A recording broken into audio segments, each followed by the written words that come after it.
পরীক্ষার হলে বা লিখিত পরীক্ষা আমরা যখন এক্সাম হলে দেব, কিভাবে খাতাটাকে রিপ্রেজেন্ট করলে এবং উত্তরগুলো কেমনভাবে লিখলে আমরা একটা সন্তোষজনক নাম্বার পেতে পারি, অবশ্যই করে সেই নাম্বারটা 60% অ্যাবাভ হবে।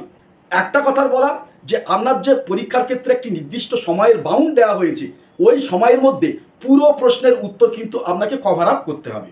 তাহলে ঠিক এইরকমই একটি পরিস্থিতিতে দাঁড়িয়ে আপনাকে প্রত্যেকটা প্রশ্নের জন্য কত মিনিট করে টাইম দিলে সমগ্র প্রশ্নের উত্তর আপনি ওই সময়ের মধ্যে কভার আপ করতে পারবেন, সেটা কিন্তু আগে থেকে, পরীক্ষার আগে থেকে ক্যালকুলেশন করে রাখতে হবে।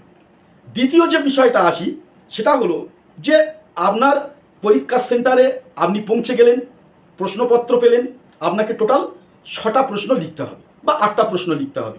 সেক্ষেত্রে দেখা গেল যে 8টা প্রশ্ন লিখতে হবে, সেক্ষেত্রে আপনি 6টা প্রশ্ন কমন পেয়েছেন, বাদবাকি 2টো প্রশ্ন কিন্তু আপনার কমন নেই, 2টো প্রশ্নের উত্তর কিন্তু ঠিকমতো আপনার কমন নেই। তাহলে এই জায়গায় থেকে দাঁড়িয়ে আপনাকে প্রথমে কিন্তু দেখে নিতে হবে, ঠিক আছে 2টো প্রশ্ন আমার আনকমন আছে, ও নিয়ে টেনশন বা ঘাবড়ানোর দরকার নেই। যদি আপনি টেনশন অতিরিক্ত করেন, তাহলে কিন্তু আপনার যে বাকি প্রশ্ন জানা আছে সেই উত্তর লেখার ক্ষেত্রে কিন্তু একটা মানসিক চাপ পড়বে, মানসিক প্রেশার ক্রিয়েট হবে, আত্মপ্রত্যয়ের জায়গাটা বিনষ্ট হবে। যে প্রশ্নের উত্তরগুলো সর্বাধিক জানা আছে সেই প্রশ্নের উত্তরগুলো প্রথমের দিকে নামান, তারপরে মিডিল পোর্শনে যে প্রশ্নের উত্তরগুলো মোটামুটি জানা আছে অবশ্যই সেই প্রশ্নের উত্তরগুলো নামাবেন। এরপরে রয়েছে লাস্ট 2টো প্রশ্নের উত্তর আপনার অজানা। এখন আপনি 4টে বা 5টা মিনিট একদম চাপমুক্ত হয়ে পেন নামিয়ে একটু 2 মিনিট বা 3 মিনিট চিন্তা করুন যে এই যে প্রশ্নের উত্তর আপনার প্রিভিয়াস ইয়ারে কোনো ক্ষেত্রে বা কোনো স্তরে সেটা পড়া ছিল কিনা, আংশিক মনে পড়ছে কিনা, বা এই ধরনের যে প্রশ্ন তার যে উত্তর যেটা হবে সেই প্রশ্নের সঙ্গে পূর্ববর্তী এমন কিছু প্রশ্নের উত্তর রেডি করেছিলেন যেটা কোরিলেটেড।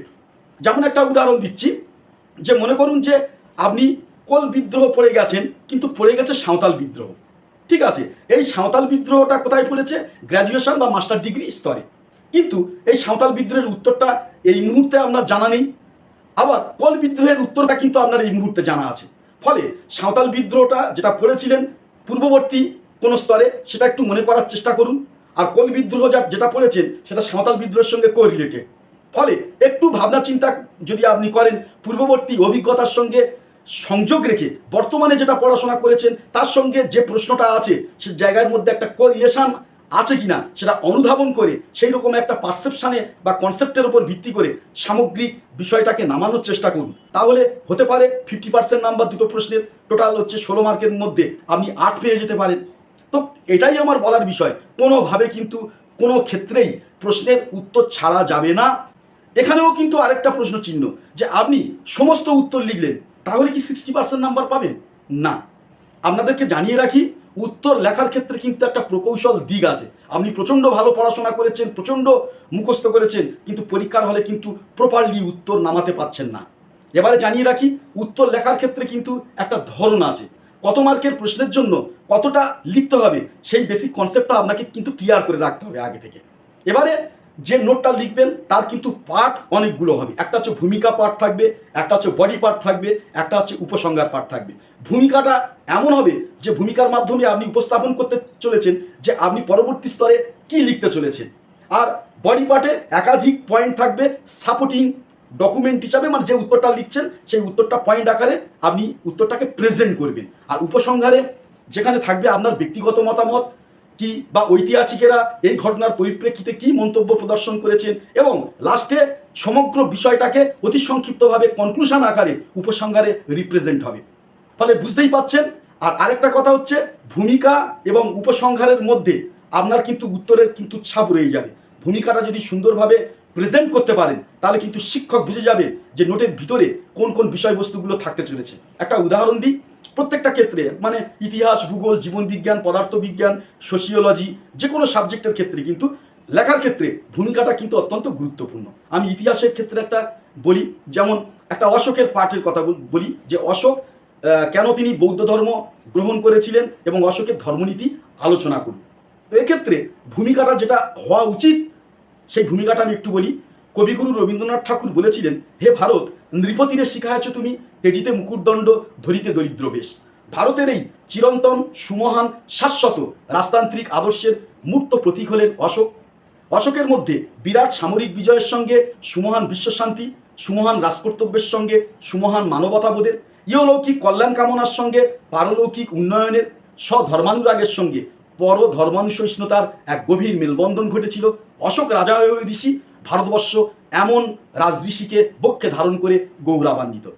তাহলে এই যে ভূমিকা যেটা লেখা হলো, এখানে কিন্তু অশোকের যে মহানুভবতা বা তার ক্যারেক্টারের যে উজ্জ্বল দিক বা একটা মানবের মধ্যে বহুত্বের যে সমন্বয়, সেই বিষয়টাকে কিন্তু ক্ল্যারিফাই করা হলো।